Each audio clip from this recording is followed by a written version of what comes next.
It's a pleasure to come talk to you today about energy justice because I think it really is both one of the most important areas of kind of scholarship, critical scholarship emerging in energy and climate policy, but it's also one that has really practical importance at making the world a better place.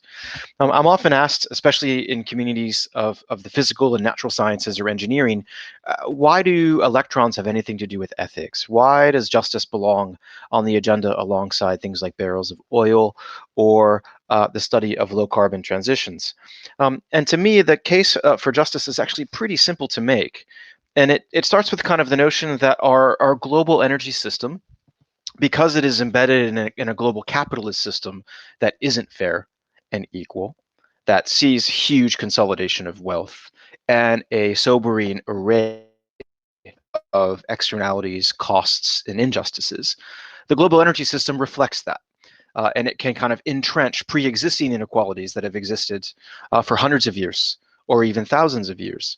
And I've always been struck by this graph from the International Energy Agency, which really puts those into kind of stark relief. And you can see, basically the 20 million people of New York consume the equivalent amount of electricity as the 800 million people of sub-Saharan Africa.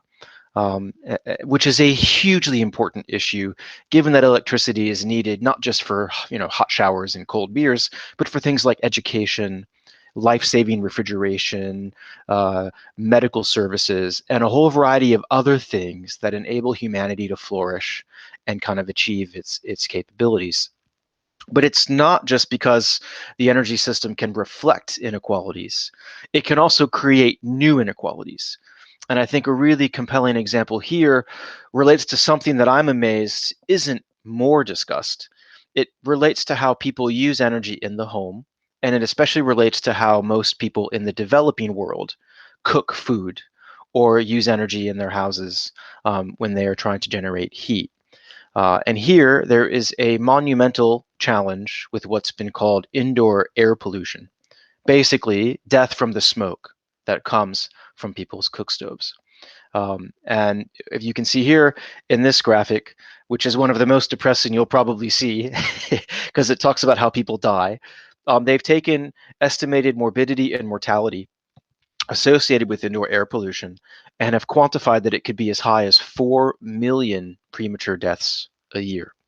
And what's even more tragic about these deaths is that 80% of them are in women and children under the age of 5. So this is not a 90-year-old who dies a few weeks earlier than they would have. This is literally robbing our youth and mothers of their ability to be healthy and their lives. And it is an issue that is so stark that it's even greater of a health epidemic than malaria or tuberculosis or HIV AIDS, because it affects, I mean, more than 1 billion people still depend on these very rudimentary cooking devices. So these are two examples of how our global energy system, like it or not, is very much intertwined with issues of social justice, equality, inequality, and fairness. And what's also quite tragic about these issues is there are really no easy solutions to them. So one of the things that we often talk about in our research or when we meet with students is the kind of really the risk of trade-offs between energy justice components. In other words, it's not as simple as doing what's just and avoiding what's unjust. It's more about how when you decide you want to be just, usually you'll still force other communities to suffer some form of injustice. And just to illustrate this pesky nature of the political economy of justice or the trade-offs involved in justice, I just wanted to briefly humanize some of these kind of issues in practice. And so one of them relates very much to the slide that I just showed about cook stoves. One of the technologies that you can use to expand access to modern energy services, especially in places like sub-Saharan Africa or India and South Asia in particular, is electricity networks. Because those electricity networks can provide for modern standards of living and more modern electrical notions of cooking.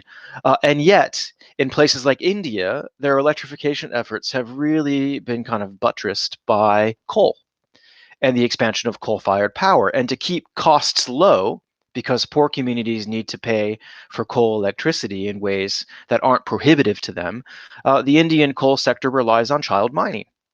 And so here you can literally see a 9-year-old, I think from the northeast of India, who spends up to 12 hours a day in a mine where he or she will pick apart lumps of coal and try to trade them for the market. So here's a good example of the coal that this child picks will literally benefit other children and mothers who would otherwise be damaging their lives from cooking. Is that just? Is that ethical? Is that right? Or here, where you can literally see some of the survivors of Chernobyl, predominantly in places like Belarus and Ukraine. You have had pretty significant contamination of radioactive material, especially cesium, and you have had abnormally high rates of thyroid cancer. And it's one thing to kind of show you the statistics about it. It's another to actually visualize here the thyroid cancer victims. And the boy on the right is only 10 years old. And I've been told that up to 70% of certain populations in parts of Ukraine and Belarus that were most affected by Chernobyl are still struggling with thyroid cancer victims.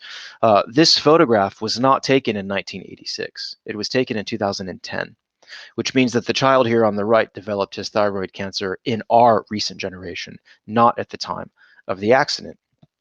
And yet, the push for nuclear electricity in the Soviet republics ushered in a huge amount of economic growth and industrialization that lifted millions of people out of poverty. And so, again, very tricky justice issue. Is it right that we have people here suffer so that many, many other classes of consumers and industries can gain? Some of our research has also taken us into nuclear power. And here you can see in southern France, this is in the Rhone Valley, where you literally have vineyards that sit up right against nuclear facilities that have been accused of radioactive leaks or tritium contamination into the water supply. So again, here you have nuclear energy, which was key to Charles de Gaulle's plans for a revitalized France, for a militarily superior France, for a France that was more modern and more geopolitically secure, but have come at the cost of kind of dispossessing local farmers and vineyards who have to occupy very tenuous peripheralized land next to highly dangerous nuclear sites. Just two more examples. This one traces some of the life cycle impacts for many of the innovations that we expect will help us decarbonize our future economies. This is an electronic waste scrapyard near Accra in Ghana.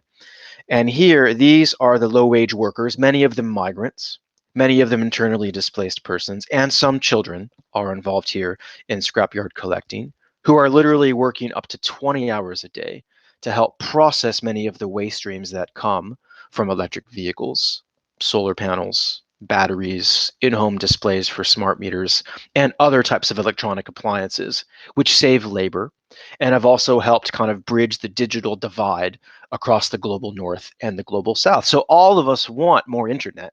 All of us want more digitally connected devices like laptops and iPhones. And yet that also means that communities here are exposed to toxic pollution and see their lives dramatically shortened due to the persistent organic pollutants that surround these different communities. And a final example, also sticking with this notion of kind of the hidden impacts of some of the innovations that we need to decarbonize with.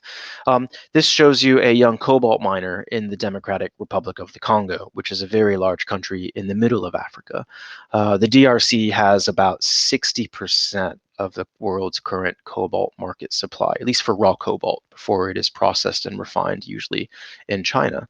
And here again, you have families, children, mothers, refugees, and migrants will spend hours underground. They are so poor, you can see here, this miner doesn't even have a shovel or a ladder. And if I could show you their feet, they would be bare feet. And many of these miners die silent deaths with mine collapses, or in other, sometimes they contact diseases in the mines because they're under there for so long, or they get bit by animals or snakes, or they bleed to death in the jungle. But these types of actors live lives of misery to help make many of the products and devices we need to decarbonize more affordable and more reliable. So all of this to me demands that ethics and morality and justice should not be peripherally discussed as we think about transitions in technology and innovation dynamics. They remain central and incredibly important parts of any attempt to better understand the importance of energy, climate, and society.